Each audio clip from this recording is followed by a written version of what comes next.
E aí, agora no Estúdio 2, vamos para mais um episódio, mais uma edição do podcast Poderosa, porque eu sempre falo que por aqui passam pessoas poderosas com histórias poderosíssimas.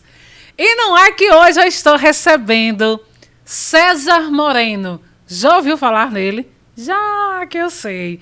Convidado hoje super especial nesse sábado que antecede o Dia dos Pais. Mas bora lá conhecer um pouco mais do César Moreno, muito antes de ser esse comunicador, esse grande comunicador que você conhece. César, bom dia, seja bem-vindo. Olá, Mona, bom dia. Você não está recebendo, você está tendo a oportunidade de me encurralar, me pressionar, Hoje e é o fazer dia. perguntas assim, o tanto quanto. Mas, enfim, eu estou pronto, preparado aqui para responder essas perguntas aí que você tem feito. Aliás, eu tenho acompanhado o Poderosa, acompanho sempre, não ao vivo, mas acompanho no pós, no YouTube, né? Porque o sábado é um dia bem movimentado para mim. E aí eu acompanho no pós. E parabéns. Diversos entrevistados, diversas histórias que são inspiradoras, que são motivadoras, que fazem com que a gente, puxa, às vezes a gente olha para alguém e diz assim, nunca imagina que aquela pessoa passou por algo do tipo. E aí você escuta a história e diz, puxa, mas fulano passou por isso. E às vezes a sua história, o que você está passando é infinitamente menor. E aí você se sente na condição de superar. Então, acho que esse é um dos papéis do Poderosa, né? Tem algo assim que eu carrego comigo. Você me conhece através de quem? E esse programa, né, os podcasts que tem a oportunidade das pessoas nos conhecer através de nós mesmos. Né? A gente tem a oportunidade. Aqui é 1 hora, não dá para contar a história toda, mas pelo menos, né, dar uma pincelada aí no percorrer do tempo. Mas vamos lá, a primeira pergunta que eu faço a todos. Defina você. Quem é César Moreno em 15 segundos? Isso é um puta de um desafio, né?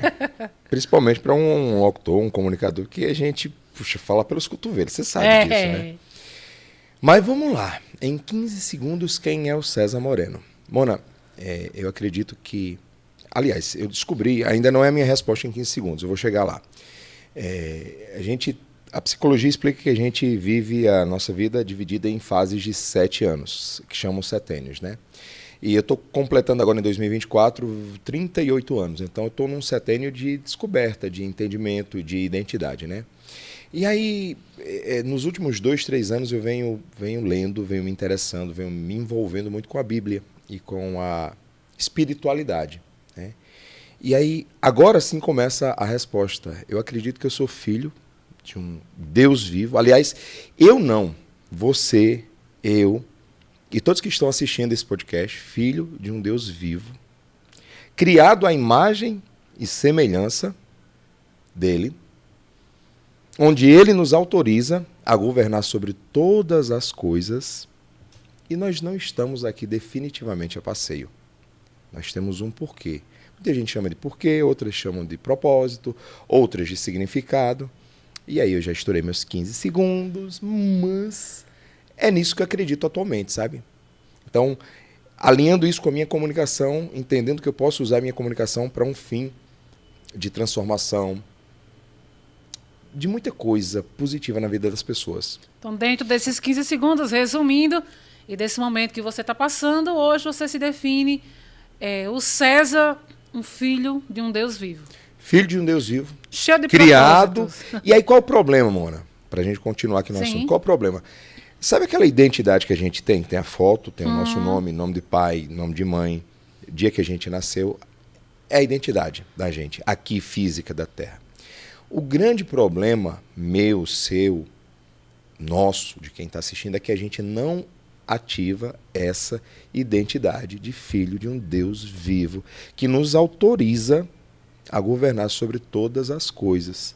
Nós não assumimos, por falta de conhecimento, por falta de intimidade, de proximidade, nós não assumimos essa identidade, numa rápida analogia, de alguém que é criado à imagem e semelhança de Deus. Você tem ideia do poder que é isso, do quão profundo é isso?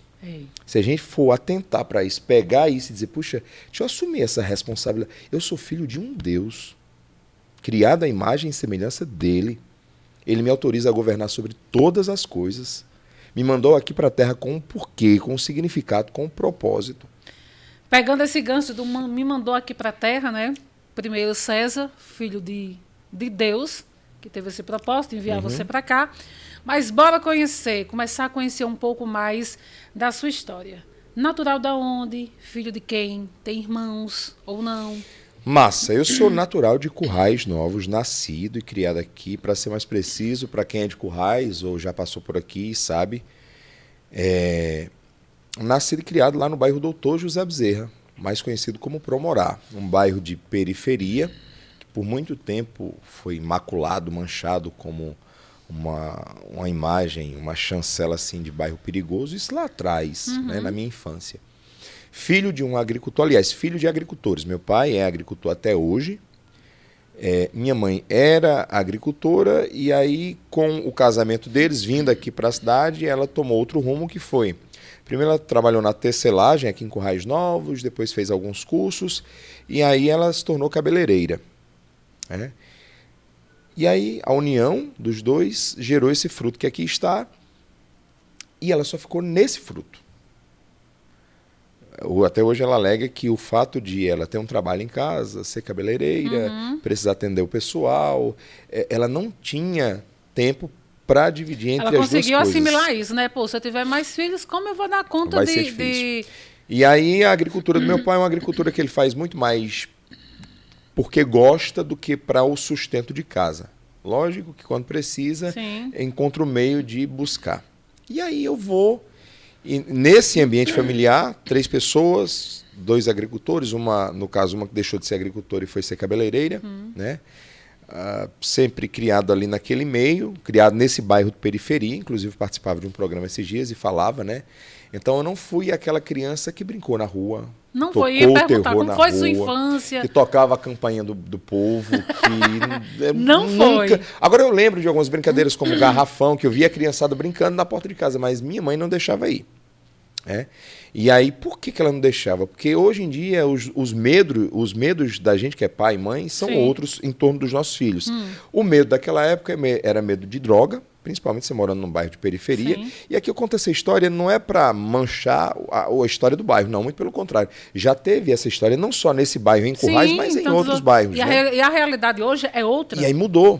E até hoje minha mãe mora lá, já morei lá, já saí, já voltei e estou constantemente indo lá, meus pais moram lá, ainda na mesma casa que eu nasci e me criei. Então eu não tive essa infância que toda criança, que todos nós adultos dessa geração tiveram, de brincar na rua. Era assim, sua infância? Era mais... Eu brincava com eu mesmo. Você. E aí, nas oportunidades, ia para casa de um primo, às vezes o primo vinha para minha casa, nós morávamos no bairro e ali no bairro tinha outras pessoas da família. Eu tinha uma tia... Na verdade, tia da minha mãe, consequentemente termina sendo tia segunda, né? 3 filhas. E aí a gente ia para a casa delas e brincava. Depois eu comecei a estudar. O estudar foi aqui na escola de Nossa Senhora, ou seja, de uma ponta à outra. Tá 2 extremos. Cortando a cidade, né? Isso. E aí, a princípio, eu sempre fui muito alérgico, eu não podia ver o sol, que eu já estava adoecendo. Eu acho que talvez foi por essa criação, né? Assim, aquela... A gente vai chegar daqui a pouco, né? Vocês vão entender, porque eu tenho tantos... E aí pronto. Mas pode ter sido também um dos motivos da questão do autocuidado da sua mãe. Também, né? Então, eu vou para a escola, naquela época, acho que foi logo no início do mototáxi, isso há 38 anos atrás não, mas é ali uns 35, 30 anos atrás, né? E aí eu vou para a escola de mototáxi e venho de mototáxi. Depois foi a fase do Borborema, um ônibus do Jandir, laranja. O clássico. E depois eu fui crescendo e ganhando mais responsabilidade. E aí voltava para a escola a pé. Agora imagina a distância, né?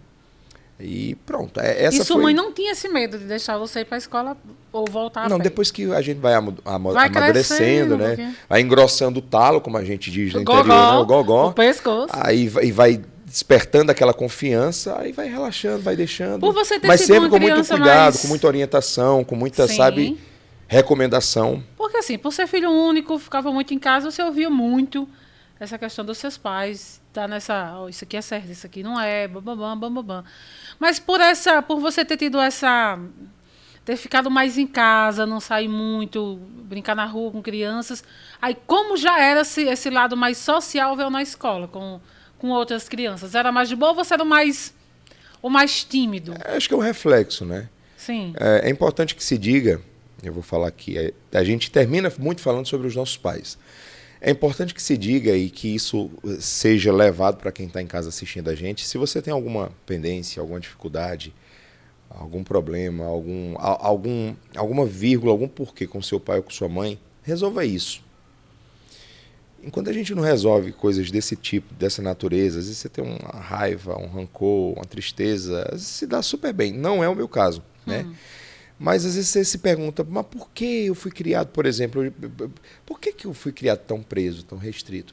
Aí o tempo foi passando e eu fui descobrindo que a gente tem os pais que a gente precisava ter para a gente se tornar os pais que a gente... Mas você chegava a se perguntar quando era criança, adolescente, assim? Poxa, é um a contraste. fase da pré-adolescência, aquele momento de vai sair com os amigos, viagem de escola, um torneio de futebol, principalmente da época, que tinha muito se brincava fora, era rua mesmo, né?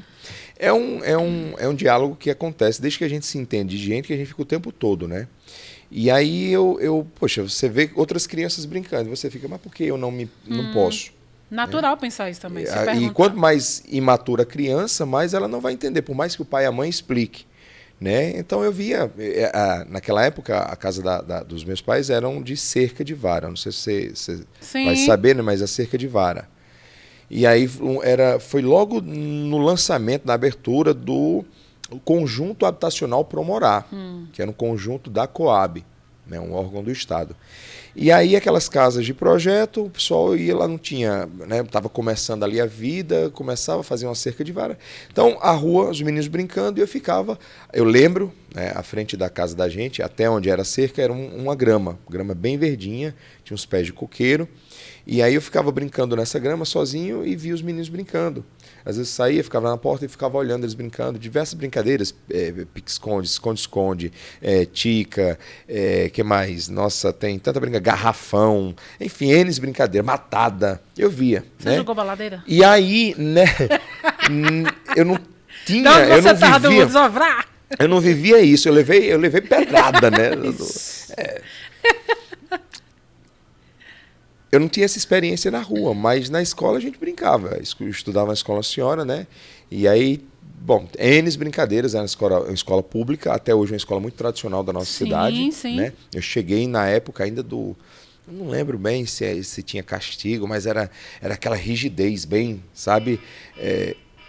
Olha o telefone. Olha o telefone. Aqui ao vivo é assim. Então,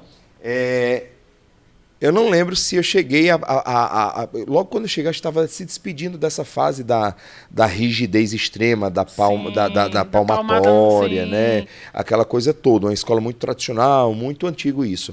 Então eu cheguei, mas ainda era muito rígido, né? Na época deixa eu me lembrar aqui o nome da diretora, Dona Ivanilda. Não sei se você já ouviu falar, tinha a Dona Ivanilda. Lembro ainda com muita facilidade de ver Padre Ausônio circulando pelos corredores da escola, aquela figura muito doce, muito calma. Tranquilo. E aí o tempo foi passando, a gente foi construindo amigos, e aí nessa história tem uma história que até hoje reflete que quem estudou comigo eu só estudei em 2 escolas, em Currais Novos. Uma foi a Escola Nossa Senhora, até o 8º ano, que na época não tinha o 9º. Sim. Né? E depois eu saí de lá para vir para o Capitão Morgalvão, foram 3 anos. Então nunca fui reprovado. Respondendo aquela sua pergunta, na sala de aula eu não era o cara lá de trás, mas também não era o da frente, era do meio ali. 2, 3 cadeiras depois da cadeira da frente. E nota 8, 9, 10, era quase um CDF, mas não era tão CDF assim. Caladinho. Era na minha, sossegado. Ó, pra você ter uma ideia, não sei, aí esses dias minha mãe falando, e aí eu viajei, fiz um filme. Eu lembro que no tempo, uma das únicas recordações que eu tenho do tempo de creche, eu na creche, e a professora, ela gritava muito. A criançada ali na altura dos seus 5, 6 anos, por aí, eu acho, tocando terror. E César lá E morrendo eu de na medo, minha, já. e aí ela gritava muito alto. E aí eu encontrava, hoje eu consigo, devido estudar, devido ter crianças, filhos em casa, né, eu consigo entender. O ser humano é um comportamento de instinto nosso, ou a gente luta ou a gente foge para sobreviver. Isso é desde o tempo das cavernas. E aí qual era a minha? Eu me debruçava sobre a mesinha, colocava a cabeça e ficava. E eu na minha cabeça, se eu ficar aqui, ela vai entender que não estou bagunçando, que eu não faço parte da muvuca. Eu não tenho nada a ver. E ela vai brigar com todo mundo. Menos comigo. Então, é uma das recordações que eu mais lembro da época de infância, né? Ali da primeira infância. E aí esse comportamento, a gente é moldado pela personalidade, ou a nossa personalidade vai sendo moldada pelo ambiente que a gente convive, né? E aí isso foi se estendendo até hoje. Eu sou bem sossegado assim. Foi assim na primeira infância, foi assim na escola ali até a 8ª série e até hoje é. Esse lado todo sossegado, daqui a pouquinho, quando a gente chegar lá, já nessa fase que ele está, nessa fase adulta, porque ele quase inaugurou a Escola Nossa Senhora, então no final a gente vai saber a idade que você...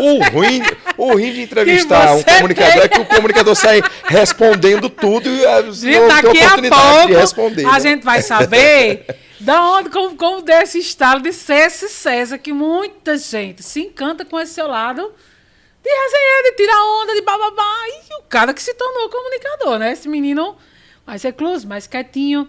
Mas como é bom a gente entender o porquê de tudo, né? O porquê. Mas por quê? E a gente só sabe quando conhece. E aquilo que eu falo, é muito bom quando a gente conhece ouvindo da pessoa. Né? Que existe várias pessoas que conhecem você através de várias outras pessoas. Mas quantas pessoas, nesse exato momento, estão conhecendo outro César? O César mais... além do César comunicador. Cara, chegando nessa sua fase aí, criança, e partindo para a adolescência, tranquilão do mesmo jeito. Foi de farra? Não. Já vou responder, né? Não. Foi de boa. E como foi essa fase? Que essa é uma virada de chave, né? São muitas descobertas, muitas dúvidas. Enfim, a fase adolescente do César, como foi? Olha, Mona, eu acho que olhando hoje, lá para trás, eu acredito que essa fase da adolescência, ela foi... Primeiro que eu fui criado mais por minha mãe do que por meu pai. Meu pai saía todos os dias às 3h30, 4 horas da manhã, numa bicicleta, percorria 15 quilômetros, voltava no final da tarde, 5 horas da tarde, mais 15, voltando de bicicleta. E assim foi a minha infância e adolescência, e até hoje, na altura dos meus 38 anos, a única diferença é que ele vai de moto. Mas, então fui criado por minha mãe, que sempre foi muito rígida, sempre cobrou muita perfeição, muita...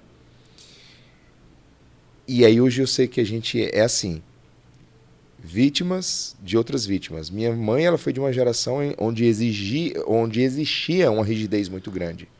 E talvez ela tenha sido bem menos rígida do que cobraram dela, dos pais dela, dos meus avós, né? Mas isso vai se perpetuando, se a gente não vai se corrigindo, se autocorrigindo, né? Então, porque para ela era natural. Era natural. Era certo. A fonte de inspiração nossa são os nossos pais. Sim. Foi a forma com que a gente foi criado, né? Então, essa rigidez, essa cobrança, essa preocupação pelo fato do ambiente onde a gente residia, resultou no fato de eu querer ajudá-los muito cedo. Acho que 13, 14, 15 anos ali eu já estava preocupado em encontrar um meio de ter uma renda para chegar junto dos meus pais e ajudá-los financeiramente com as despesas de casa. E aí, hoje, 2024, estou completando 24 anos de comunicação. Mas não é porque eu estou tão velho, que eu tenho 38. É porque eu comecei muito cedo. Né? E aí é curiosa essa parte da minha história, porque eu vou para a rua. Naquela época eu já virei uma chave, eu entendi que eu precisava estar em contato com pessoas, me relacionar. Eu precisava... Quem não é visto não é lembrado? Sim. Então eu fui para a rua. Fui. E nesse ir para a rua, eu encontrei... A rua no sentido de ter contato. Né? Descobri alguns cursos na área de culinária. E aí comecei a fazer esses cursos. Não sei, eu queria estar no meio do povo, eu queria estar participando. E aí, num belo dia, num encerramento, ali naquele prédio que hoje é o Logos, que era o antigo Arco-Íris, na gestão do prefeito Geraldo Gomes. Cara, o arco-íris. Até eu vou desbloqueando minhas memórias conversando com os convidados. Pois é. E ali funcionou um prédio para cursos, né? Eu fiz um curso de bolos e um curso de salgados. No encerramento do segundo curso, chega o proprietário de uma rádio aqui, uma rádio comunitária, o Valdinho, acompanhado de um locutor chamado Luiz Roberto. Sim. E uma das participantes do curso chega e pede uma oportunidade para o Valdinho, para mim, sem combinar nada comigo.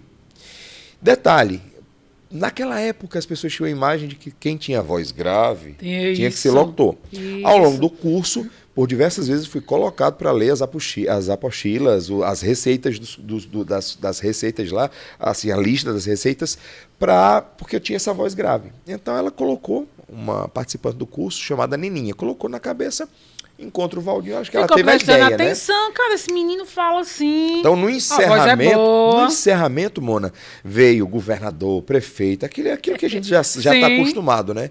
E aí ela vai lá no ouvido do Valdinho e pede uma oportunidade para mim. Ele chega para mim, eu sou pego de surpresa, mas eu queria trabalhar a todo custo. Aceitei o convite, fui, comecei e estou até hoje. Quantos anos faz aí? 14? 13, 14? O quê? Nessa época aí? 14, 15, 16 anos, eu não lembro precisamente. Preciso refazer essa conta. Muito novo. Mas tem um detalhe nessa história toda. A história do garoto recatado. O recatado no sentido de timidez. Né? Se chegava gente na minha casa, você escolheu esse momento para você dizer, não, eu quero ir para o mundo, eu quero fazer alguma coisa, eu quero me relacionar com pessoas. E nesse curto tempo que você decidiu isso, já chegou essa oportunidade de trabalhar numa rádio. Eu queria trabalhar. E entendia que se eu ficasse em casa, ninguém ia me ver, ninguém ia me dar a oportunidade, eu não ia aprender nada, então fui. Mas ainda assim, tímido. E aí aceitei o convite. Mas um passo atrás da minha história é que sempre fui muito tímido. Chegavam pessoas em minha casa ali, ainda criança, né? Eu me escondia atrás dos móveis, atrás das pernas dos meus pais. Quem me conhece da minha infância diz, como é que pode? Aquele garoto que eu conheci tão tímido, porque geralmente a criança que ela é espontânea, de berço, ela vai estender essa espontaneidade para frente, né? E comigo foi o inverso. Se eu que não vi. Já tô aqui pensando que como eles... Pois é, aí vou, aceito o convite. Tem outro ponto nessa história, minha mãe é quem conta essa história, que uma vez eu criança passei numa vitrine, vi um microfone e pedi. E ela não podia dar porque ela não tinha. O financeiro dela, até porque também não era um brinquedo, era um instrumento, um microfone, né? Eu acho que a falta de dinheiro e também ela não perceber a necessidade, não era um brinquedo, fez com que ela não me desse. Mas ela disse que saiu dali realmente quase chorando por não conseguir dar. Mas a vida se encarregou de dar inúmeros microfones, rádio, TV, palco, rede social, enfim. E aí eu aceito o convite do Valdinho, começo lá, começo de 5 até as... Já como locutor? Não, ajudante de locutor. Tinha um cara chamado Chagas Silva. Sim. E aí eu fui para ler os testemunhais, os apoios culturais da rádio, que era uma rádio comunitária. Começo de 5 às 7, 8 da manhã. Agora imagina. Mas você já lia, já abriu o microfone e já lia os testemunhais. Envergonhado, gaguejando, sem ritmo, aquela coisa. Porque não tinha muita orientação. Não, e que desafio para um menino extremamente envergonhado. Pois é. Mas aí, esses dias eu participando de um programa, eis que surge uma professora minha que me faz lembrar que na escola, por mais que eu fosse envergonhado, quem era os... Às vezes você cola em alguém porque alguém é inteligente. Você cola em alguém para fazer atividade, é uma prova em grupo, porque... E a galera colava em mim porque eu tinha coragem de enfrentar a frente ali para apresentar os trabalhos em grupo. Então, assim, isso foi evoluindo na escola mesmo, né? E aí eu vou lá em Valdinho, começo um desafio para um jovem se acordar de 4h30, pegar uma bicicleta, ir para a rádio, chegar na rádio, fazer aquilo dali, dias à frente, o pessoal da rádio chega, o Valdinho chega para mim e diz, não está dando certo. Não tá tendo liga, na linguagem de hoje, né? Mas vamos fazer o seguinte, venha para esse outro horário. Então, viu para o horário da manhã, de 8 a meio-dia. Na época era o Luiz Roberto. E aí, aconteceram algumas coisas, algumas situações, que o Luiz precisava sair a trabalho, a outro trabalho. E eu ficava. E o Luiz Roberto ia saindo e eu ia ficando. Até que um dia o Roberto precisou partir mesmo, e aí eu fiquei. E aí pronto, fui o lance do interesse, do Sim, querer, do sim. aprender. Uma coisa Querer curiosa que eu aprender. lembro até hoje, Mona, e quem está nos assistindo e ouvindo, é que esse cara que vocês veem falando assim, pelos cotovelos, no início eu lembro de pegar um papel, escrever o que eu ia dizer. A abertura do programa eu colocava no papel. E é interessante que até hoje eu pego isso, sabe para quê? Porque a gente vai crescendo, amadurecendo, vai ficando mais velho. E o desafio de hoje não é o desafio sei lá, de 30 anos atrás ou de 24 anos atrás, onde eu estava começando a locução. Para mim, o maior desafio da minha vida naquela época era fazer a abertura de um programa. Era a coisa mais difícil, porque eu fui colocado assim, no susto. Então não tinha quem ensinasse, as dicas eram pequenas. E aí hoje, poxa, peraí, mas como foi que eu comecei esse negócio que eu faço hoje? Foi não desistindo, foi encontrando meios, adaptando as situações e consegui. Então, peraí. Aí quando surge algo difícil na minha vida, eu vou lá e ajusto, e insisto mais um pouquinho, encontro o meio, ajusto aquele meio para a minha forma de fazer e dá certo. Caraca, que história, né? Você que tá ouvindo, você se imaginava assim, como a gente chama lá atrás da serra, que César, esse cara que fala hoje muito, era tímido, calado, quando chegava alguém na casa dele, ele se escondia, não queria ter muito contato com pessoas, não falava, era benção pai, benção mãe, eu tô com fome ou não. Acho que era mais ou menos isso. E hoje... Com os de casa sossegado, né? Mas com o de fora era... Era osso. É. Então, assim, já foi essa adolescência e já foi se encaminhando, já entrou na comunicação e já foi ficando. Pois é, tem algumas partes da minha história que eu tenho orgulho de contar que, assim, por exemplo, antes dessas atividades aí, eu ainda criança, eu vendia nas casas do bairro Doutor José Bezerra feijão verde. Meu pai é agricultor, trazia para casa, a gente debulhava, ele colocava no saquinho, pesava e eu ia oferecer de porta em porta. Um pouco mais à frente eu trabalhei, minha mãe fazia doce, aquele doce de leite, colocava naquele potinho descartável, pequenininho, colocava no recipiente, colocava no bagageiro da bicicleta e saía pela cidade para oferecer. Eu ia até perguntar, César, se nesse tempo, porque você chegou muito novo, 16, 17 anos, já numa rádio, e se foi só isso ou se rolou, encontrou alguns trabalhos paralelos e você já começou a dizer, né, que vendia feijão, ajudava o pai, mas não é nessa onda de ajudar, de ocupar o tempo. Já tinha terminado os estudos, não, né? Não, aí quando eu começo na rádio, eu já estava, eu não lembro bem, mas eu já estava ali estudando à noite, né? Já no Capitão. Sim. Já no Capitão. E aí eu lembro de ser uma jornada já bem cansativa. Eu lembro Manhã era rádio. E à tarde ia fazer algumas outras coisas, e à noite estava na escola. E que escola era, que acho que ia até 10 e pouco, não sei, não lembro bem. E aí a gente já terminava com a bateria descarregando. Já. Né? Chegava em casa só o pó, às vezes até meio que queria cochilar na escola. Mas Capitão Morgavão, mais uma vez, distante. Mais uma vez, a pé, para lá e para cá. Vez ou outra, pegava um mototáxi. Mas tinha esse lance da distância. Mas valeu a pena todo o esforço. Foco, né, César? Porque ainda nessa fase, assim como a gente tocou no ponto quando criança, que você via seus colegas brincando na rua, mas você não poderia brincar, mas por essa questão, né, a sua mãe tá ali, lhe protegendo e tal, mas vocês dois em casa, enfim, deu pra gente entender esse porquê. Mas chegando nessa fase adolescente, que também são outros momentos que a gente vê também, os amigos, sei lá, vai uma festa, vai para uma praça, o que rolava naquela época, né? Aí tem uma festa na casa do amiguinho, aí mas ouvindo você era muito de foco. Não, meu foco é esse aqui. Até porque ou você chegou a se perguntar, pensou em desistir, não, eu quero... Já pensou em jogar tudo pro ar? Na verdade, acho que vai refletindo de um ponto, de uma certa maneira, Mona, que o fato de você ser meio que envergonhado em casa, aí você vai para a escola, logo sua galera não é aquela galera digamos assim, não é a galera da festa, não é a galera da rua, é outra galera que também se parece com você. Isso acontece na vida adulta, né? Você tende a se aproximar daquelas pessoas com quem você se identifica, né? Então, por isso desse não conflito. Eu fui crescendo e fui me aproximando de pessoas e até hoje, eu não sou, se você me vir numa festa, num evento, você vai me ver trabalhando. Trabalhando, é. Terminou? Acabou.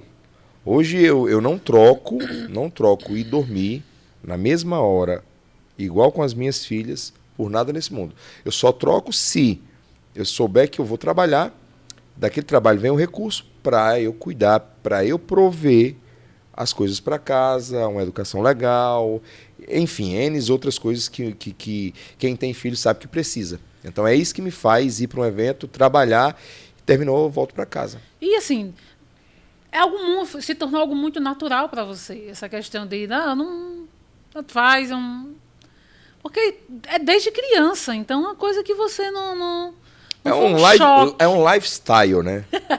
Não foi um choque. E quando você começa a trabalhar nesse ramo de comunicação, que rádio a gente sabe que envolve o entretenimento, vai numa festa aqui, trabalha ali.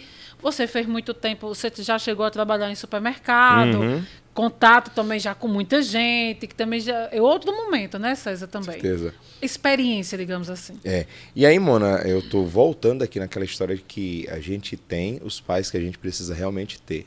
Toda vez que você pensar num conflito aí com seus pais, de ideias, lembre disso. Porque, olha só, eu fui criado dessa forma, isso tornou um estilo de vida, se arrastou comigo para o restante da vida, né? E aí, olha só, imagina se eu fosse o cara da festa, da gandaia, da farra, nada contra quem faz. Mas eu, pai de 4 crianças, junto com uma esposa, e essas crianças ficassem ao léu ou na mão de terceiros. Então, assim, Deus já conhece a gente desde antes da gente nascer, do ventre da nossa mãe. E está tudo providenciado. Uma coisa que é curiosa é que meu pai, eu lembro por inúmeras vezes meu pai falando, assim, nas conversas, nas brincadeiras, meu pai é calado, mas é brincalhão. E aí chegavam as visitas, os tios, aí falava, ele dizia que queria ver aquela casa cheia de neto. Muito, porque o pessoal perguntava por que eles não tinham tido mais filhos. Sim. Aí ele dizia que não tinha deixado para mim. Eu nunca fiz plano de ser um pai em larga escala. A verdade é essa, nunca. Eu só queria ser pai, era só isso. Mas outra coisa que eu carrego comigo, aí tem uns 10 anos que eu descobri isso, é que Deus não une pessoas, Ele une propósitos. Eu carrego, eu digo, até que a vida me prove o contrário, eu vou continuar dizendo isso, né? E aí eu encontro uma esposa que é disposta a ser mãe em larga escala. Porque ela é filha de uma família com 6, 7 filhos. Então ela usou muito essa imagem que ela tem da mãe dela, ter muitos filhos, para ela. Grande. Então. E aí pronto, vai ela encontrar alguém que está disposto a se dedicar, a trabalhar, quantas horas preciso for, entrar pela madrugada, acordar muito cedo, para prover a parte financeira, que você sabe que tem um lance dado financeiro, e mais que isso, porque não é só financeiro. Eu digo que o fato de ter sido criado mais por uma mãe fez eu me tornar o pai que eu sou hoje. Porque nenhum pai, geralmente, a grande maioria dos pais, ele não se interessa porque que a criança, sei lá, está tirando nota alta na escola. A mãe é quem resolve essa parada. E tantas outras coisas. Às vezes a mãe faz uma investigação do tamanho do mundo. Por que você chegou a essa hora? Você estava com quem? É a mãe. Aqui o César, um cara que é um pai envolvido totalmente. Se você me procurar de manhã cedo, eu vou estar em casa. Eu faço questão de acordar com as minhas filhas. Excepcionalmente vai ter uma hora ou outra que eu vou sair de casa, porque eu vou realmente precisar sair cedo. Por exemplo, vou numa feira, mas eu prezo muito por esse lance de acordar junto. Outra hora que você vai me encontrar em casa, eu não troco restaurante nenhum no mundo por estar em casa na hora do almoço. E outra hora é a hora do jantar, não tanto a hora de jantar, porque às vezes eu estendo o horário de trabalho, mas a hora de dormir também eu faço questão de estar. E aí a gente está vivendo uma temporada lá em casa que eu não consigo, às vezes, chegar para o jantar e não consigo chegar para a hora da dormida. Mas, sabe aquela pedrinha do sapato incomodando? Sim. E na hora que a pedrinha do sapato incomoda, aí eu também lembro, mas eu sei que é por eles. Por um tempo e por eles. Quando isso aqui acabar, tudo vai. Tudo volta. Tudo volta para o seu lugar. O pai que dorme todos os dias com as crianças vai estar de volta lá. Mas aí é isso. Eu digo e repito. A lição seria, a gente tem os pais que a gente precisava ter. Tem muita coisa que você até falou agora há pouco, né? Muita coisa que você puxa da sua criação, né, do que você viveu. Como você consegue lidar com hoje? A gente sabe que muita coisa mudou. Muita coisa, mas você ainda consegue, dentro daquilo, da forma que você foi educada, levar para os seus filhos? Mona, sim. Sim e não. Se você for olhar, se a gente for olhar no tempo dos nossos pais, eu digo que o mundo evoluiu e o jeito de criar também. A medicina não é a medicina de há 30 anos atrás. Sim. A ciência não é a ciência de há 30 anos atrás. A economia não é a economia de 30 anos atrás. As coisas foram mudando, evoluindo, né? Então, o jeito de criar e de educar filhos... A época que eu fui filho, que meus pais me tiveram, me trouxeram para o mundo, não tinha o acesso ao conhecimento que nós temos hoje. Né? Então, vou dar só um exemplo básico. Aqui. Na época que a gente era criança, uma criança ela não era permitida a chorar. Você não está apanhando, engula o choro. Principalmente menino, né? Você não está apanhando, engula o choro. Você é homem, rapaz, você não chora não. E se a gente for olhar, aí o que é que eu tô condenando aquela geração? Não. Eu só estou usando um exemplo. Era a informação que se tinha. Era o que se sabia até então. Naquela época, acho que não sei de que época é a neurociência. Mas nós temos uma coisa chamada neurociência, hoje em dia, que explica muito do funcionamento da mente humana e principalmente da mente das crianças. Então, assim, muitas coisas que eu julgo viável, que eu aprendi com meus pais... Se aplica. Se aplicam. E outras coisas que eu acredito que devem ser ajustadas, Sim. Eu vou lá e ajusto. Por exemplo, esse lance do choro. Hoje eu fui para a escola levar as crianças às 3 e a gente está voltando de férias, né? Na altura que esse programa está sendo levado ao ar, a gente está voltando de férias do meio do ano. E aí a caçula começa a chorar na volta às aulas. Terminou as férias, meu Deus. Se fosse assim, era bom. Ela só vai completar 3 anos, Mona. 3 anos. Ela não sabe verbalizar como então, você está. O choro é... E aí ela começou a chorar. Sabendo o que eu sei, eu fui lá e contornei a situação. Como assim? Eu sabia que, antes das férias, todos os dias ela chega na escola e aí a criança, nessa altura aí da idade, ela gosta de previsibilidade. Então, todos os dias eu vou deixar uma em cada um em sua sala, deixo a mochila, reúno as 3, vamos no parquinho. Depois de brincar ali 10, 15 minutos no parquinho, eu desço para o salão, deixo as 2 maiores, para a pequena ver que eu estou deixando as 2 maiores, Sim. Pego na mão dela e vou deixar ela com a tia dela. Então isso funciona super legal. Mas hoje, pós-férias, já 2 dias de aula, isso não se repetiu, porque a escola estava pedindo para a gente deixar ela direto no salão e não ir para o parquinho. E no salão a alegria é enorme, a festa é enorme, tem muita música, tem muito aplauso, muito grito. Sabendo que ela estava chorando por conta do ambiente, que ela não estava acostumada, do barulho, eu fui conversando, permiti que ela chorasse o quanto ela queria e perguntei se ela queria se ela queria ficar no parquinho com a tia. Ela falou que não. E se papai for? Quero. Vou com ela, vou com a tia, vamos pro parquinho. Brinca lá 3, 4 minutos. Em seguida, posso ir embora? Pode. Agora pode. Agora eu vou embora. Entendi? Então, essa inquietude que eu tenho de tentar criar as minhas filhas, as nossas filhas, de um jeito diferente. Diferente baseado no que se tem de informação hoje. São adultos pequenos. Por que se você na sua casa recebe uma visita, na sala de jantar ou na sala de estar, a pessoa vira o copo de suco, de café, e você corre lá. Não, pera. Jeito. E aí a criança você reclama. obriga ela a limpar, reclama.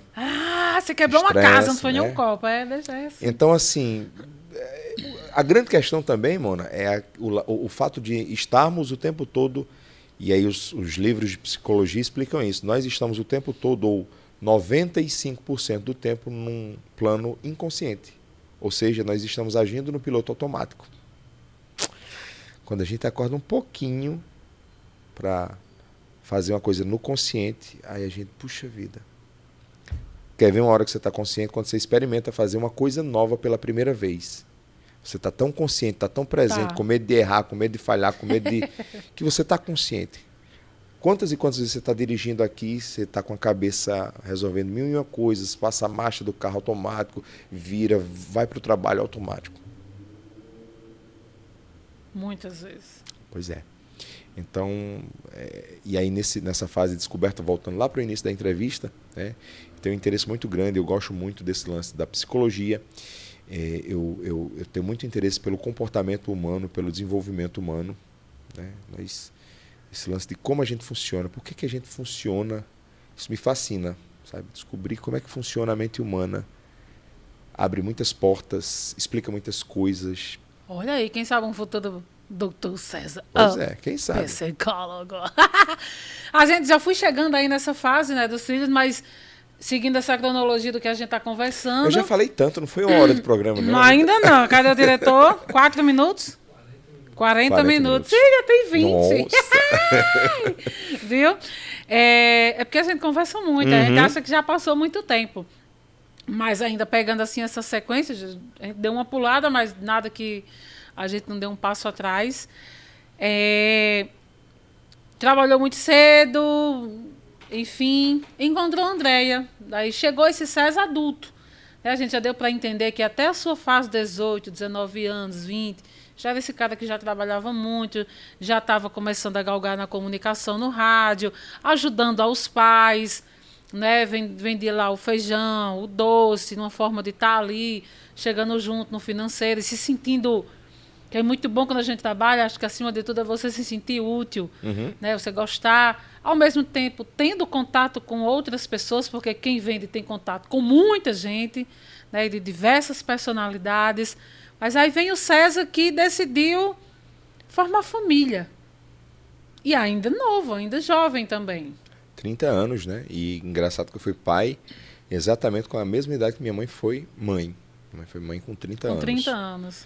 E a Andréia, eu conheço ela.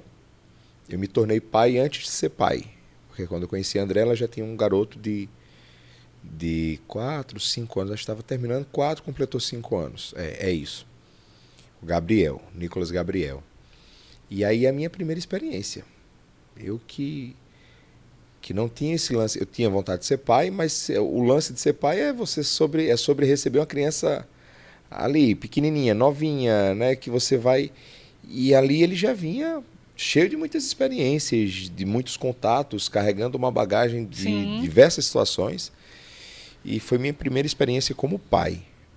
Mas antes dessa experiência, conta aí como foi a experiência de você, filho único, sempre ali com seus pais, deixar seus pais, deixar assim, sair do teto dos pais, porque é um corte. A gente volta tudo, mas ali é uma virada de chave. Mona, hoje eu digo, para aqueles que têm lá em casa, para os que Chorou? não, para aqueles que têm, para aqueles que têm maturidade para ouvir, eu falo, quem tem mãe é menino. Virou adulto, suas responsabilidades. Né? O lance dessa criação, dessa proximidade, dessa proteção, foi até um certo tempo, até o dia que eu decidi assumir as responsabilidades. E adulto. Né? E aí... Foi de boa. Foi de boa, sabe por quê? Porque eu sempre fui muito treinado. Inconscientemente. Como assim? Por exemplo, hoje quem faz... Aliás, desde sempre, quem faz o supermercado... E aí, mais uma vez eu vou bater nessa tecla. Vai ser enjoativo? Vai. Mas a gente precisa ter... A gente tem os pais que a gente precisava ter. Porque na altura dos meus 10, talvez tenha começado mais cedo, 11 anos, Eu, filho único, minha mãe cabeleireira, por exemplo, numa vaquejada ou no Natal, onde o fluxo de pessoas no salão era enorme, lotado. e ela precisava comprar alguma coisa no supermercado, na mercearia próxima, quem que ela mandava? Você. E aí eu aprendo muito cedo a resolver isso. Sim. Vá ali e faça isso. Vá lá na rua. Quem é do interior sabe. A gente mora lá na periferia, na rua é no centro da cidade. Vai lá na rua e resolva isso. E assim foi. Hoje, 38 anos depois de eu ter nascido, numa casa com 4 crianças, com uma esposa e um pai, quem faz supermercado, por exemplo, quem resolve 99% das coisas. Hoje não mais 99%, porque muita coisa a minha esposa consegue já resolver. Sempre. Depois da pandemia para cá, pelo celular, as lojas tornaram mais viáveis. E as meninas foram crescendo também, Gabriel já está bem maior. E aí eu, por exemplo, supermercado. Até hoje, quem faz supermercado lá em casa sou eu. Porque as meninas são muito ligadas em Andréia. E aí é uma mão de obra para a gente pegar a criança, deixar na casa de vovó, de alguém. A gente não tem babá, não tem empregada. É importante que se diga. Então, a Andréia é do lar. E aí eu dedico, eu peço licença para pegar o programa aqui e dedicar para ela, porque tá com pessoa poderosa, mas poderosa é quem passa o dia todo em casa, quem assume as responsabilidades de casa, com 4 crianças, quem cuida, quem acorda cedo, quem vai dormir tarde. Ontem, por exemplo, ela estava doente, né? Uma crise de rinite, essa mudança de clima louca para dormir, mas as crianças queriam que ela colocasse para dormir. É assim, quando eu estou em casa, ninguém corre socorro para mim, né? Mas quando eu estou, cadê mamãe? Cadê papai? Cadê papai? Quando papai chega que está em casa, aí mamãe está ali dodói, eu quero mamãe. Então, poderosa é ela, e a você, meu amor, dediquei esse programa aqui, e para todas aquelas outras mulheres que... Na verdade, para as mulheres, né? Porque as mulheres elas têm esse poder, essa raça, essa capacidade de enfrentar várias frentes. Então ela está lá, a guerreira, e ela, hoje a gente no almoço, ela fala, nunca reclamei, porque é dela, ela se sente satisfeita, realizada, fazendo aquilo ali, hoje ela sofre em pensar na hipótese desses filhos saírem debaixo das asas dela. Né? Mas é uma realidade. Hoje eu sei que os filhos a gente não cria pra gente. A coisa mais cria pro mundo. É outro momento. Já passei por isso. Eu vi esses dias agora que 75% do tempo que nós passamos com os nossos filhos acontece somente até os 12 anos. 75%. Então, não sei. Eu vi Rodrigo Faro falando sobre isso. Reveja seus conceitos se você não tem passado tanto tempo quanto você gostaria por um motivo ou por outro. Tente ajustar, tente ressignificar e se aproximar mais. Os melhores momentos da vida dos nossos filhos vai até os 12 anos em relação aos pais, né? De mais tempo, de mais... Chegou aos 12 anos, aí já vai começando... São os melhores amigos da sala de aula. Voltando naquela parte lá dos setênios, né? De 0 a 7 anos, Mona, os nossos filhos, eles levam muito em consideração, aliás, só levam em consideração o que a gente tem para... oferecer, mostrar. Na verdade, a nossa opinião. Sim. Eles escutam se o coleguinha chama eles de feio e eles chegam em casa, papai, fulaninha me chamou de feio. E não, meu amor, você é linda. Aí o que fica é o que vale. É a sua opinião, é a opinião dos pais que vale. Dos 7 aos 14, é a opinião da tribo, que eles estão formando ali, dos amiguinhos, da turminha, das influências, né? Isso. Dos 14 para frente, qual era a opinião que deveria valer? A nossa própria. Sendo que, infelizmente, não é isso que acontece. A gente sempre está refém da opinião dos outros. A gente é adulto, a gente ainda tem muitos adultos que ainda são reféns de outras agradadores, opiniões. Né? Sim.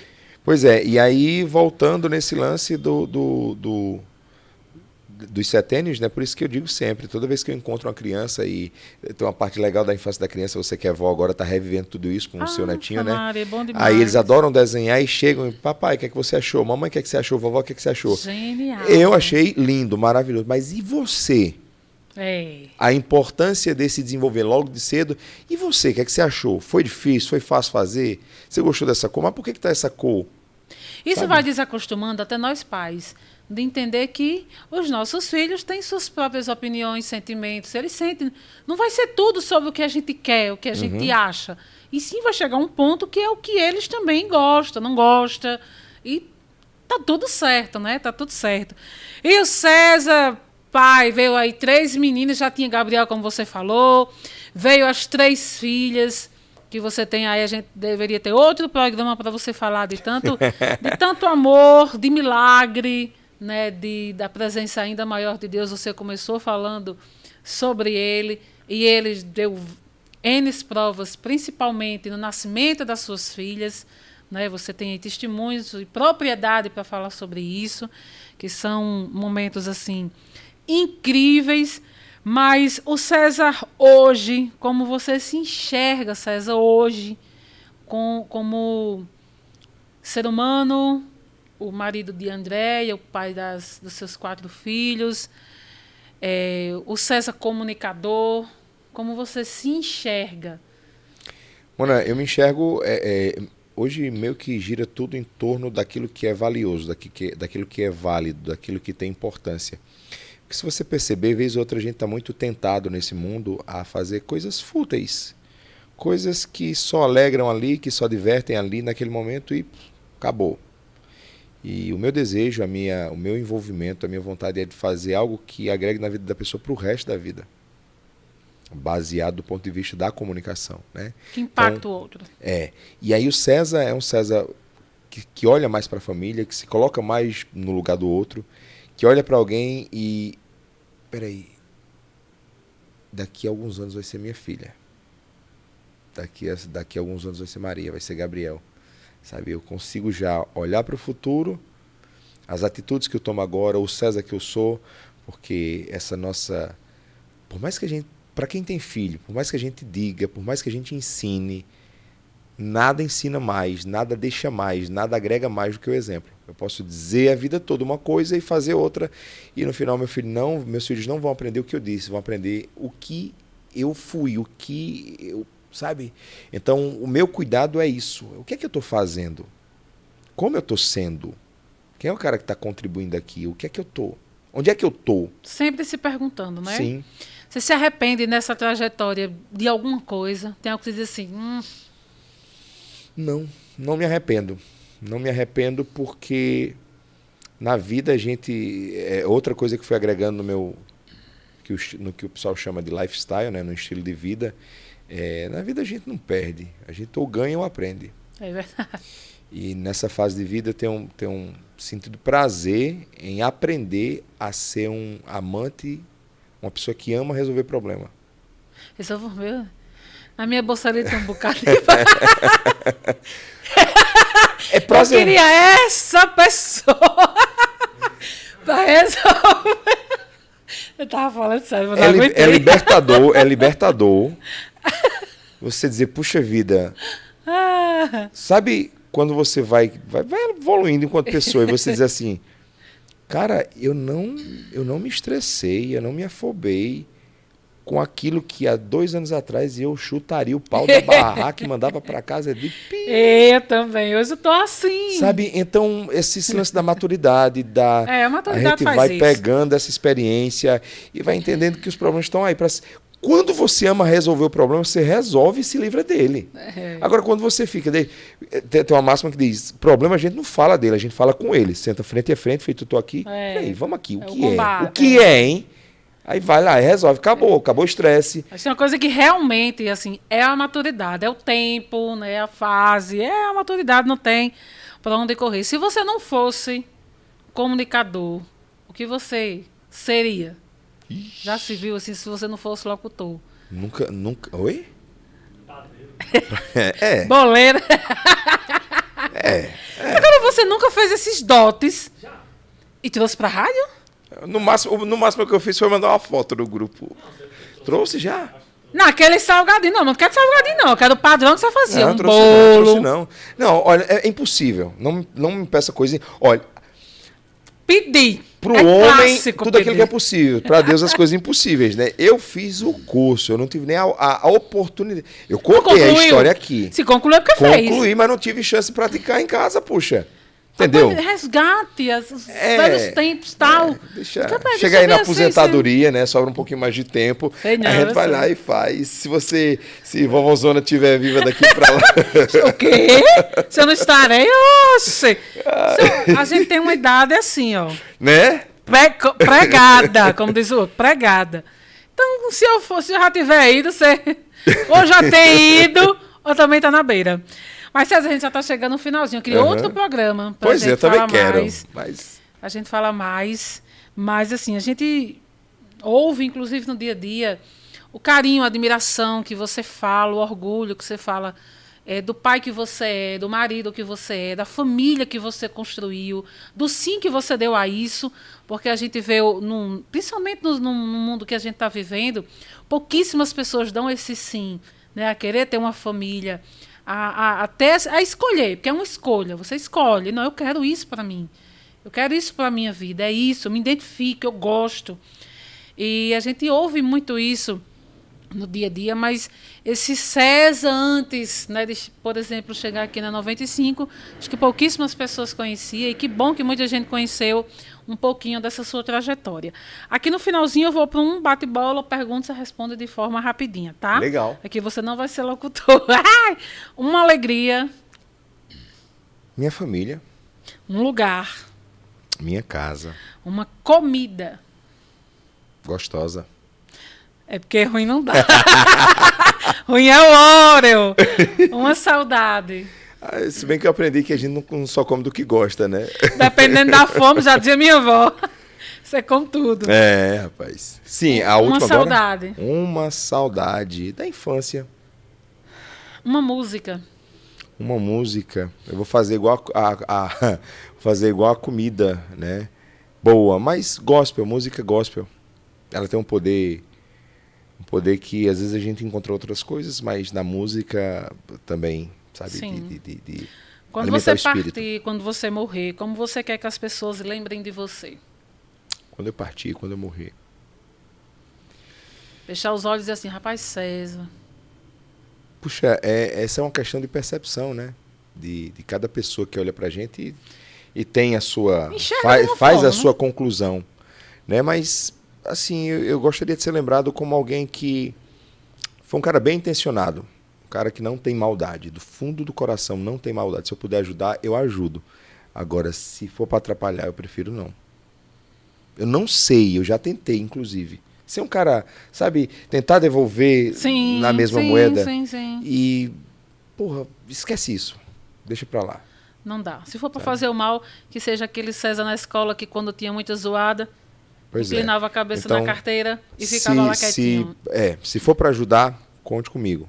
Se for para ensinar, conte comigo. Agora, se for para atrapalhar, vou buscar outra pessoa que outras pessoas estão aí para isso, o César não. E se quiser continuar resolvendo os problemas, eu tenho vários. Estamos aí. Muito bem.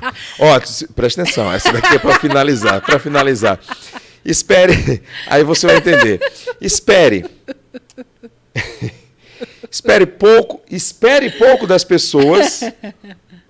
Espere nada das pessoas, pouco de você e tudo de Deus. Tudo Amém? de Deus. Amém. César, eu sempre encerro o programa dizendo algo muito pessoal, o meu convidado, o que eu acho da pessoa. Uhum. E assim, eu acho... você é uma referência no rádio, fato. No rádio não, na comunicação em geral.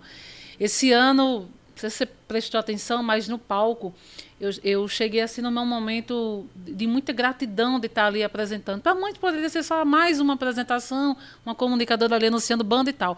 Mas foi um momento muito especial para mim. Dentre das coisas que eu estava agradecendo, eu agradeci em estar ali com você. Né? Você é uma referência, sempre vai ser. Além de ser esse profissional, a gente já teve esse tempo trabalhando juntos, né, aqui nas manhãs. Além de você encher muito o meu saco, mas você era uma pessoa que você proferia muitas palavras boas, muitas palavras positivas, e que ajudou nessa nova versão da Mona Lisa.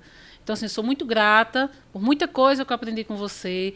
Você continue nesse caminho que você escolheu. Caminho bom, caminho do bem, tá certo? E eu sei que você inspirou muitas pessoas, assim como mais uma vez você me inspirou. E o que eu peço é que Deus, assim como a gente começou falando dele, você continue abençoando você e o seu lar. Amém, a nós todos. E Só um adendo aqui, a Mona falou dessa fase aí que a gente trabalhava junto e não é só ligar o microfone. Quando desliga, a gente vai conversar de uma série de outras coisas, né? E aí, o César daquela época nem era o César de hoje. Estamos precisando voltar a estar mais próximos pra gente. Eu aprendi com você e você pegar um pouco. Porque gente é isso, né? A gente convive, a gente é a média das 5 pessoas com quem a gente mais convive. Isso. E conversar é muito bom. Ambientes e pessoas. E aí, espero que você tenha gostado de ter conhecido um pouco mais da história do Moreno. Tia Calma Moreno. Continua aí a nossa Manhã Poderosa aqui na Sertaneja, na rádio que você vê.